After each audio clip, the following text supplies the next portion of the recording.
Sa puntong ito, bisitahin din natin ang pinaglabanan shrine sa San Juan City, kung saan naganap ang unang labanan ng Katipunan at Kastila noong taong 1896. Naroon ang kasama natin si Gab Villegas. Gab? Joshua, patuloy pa rin ang isinasagawang programa dito sa lungsod ng San Juan para sa pagdiriwang ng ika-128 taon ng Araw ng Kalayaan ngayong araw.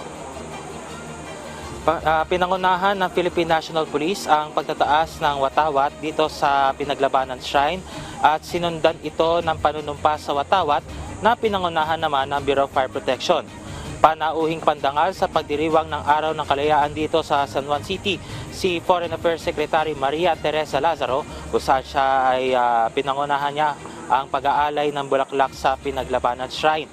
Dito ay sinamahan siya ni San Juan City Mayor Francis Zamora at Eastern Police District Police Director Police Brigadier General Melesio Buslig Jr., San Juan City Representative Isabel Zamora at National Library of the Philippines Executive Director Gilbert Adriano. Joshua, sa mga sandaling ito ay nagbibigay na ng talumpati si Secretary Lazaro para sa pagdiriwang ng ika-128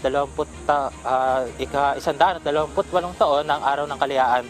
At nitong August 30, 1896 ay nangyari dito sa San Juan ang Battle of Pinaglabanan, kung saan pinangunahan ni Gat Andes Bonifacio at ni Emilio Jacinto ang pagsalakay dito sa San Juan, kung saan ay 153 mga Katipunero ang namatay dito sa nangyaring labanan sa pagitan ng mga Katipunero at mga Kastila.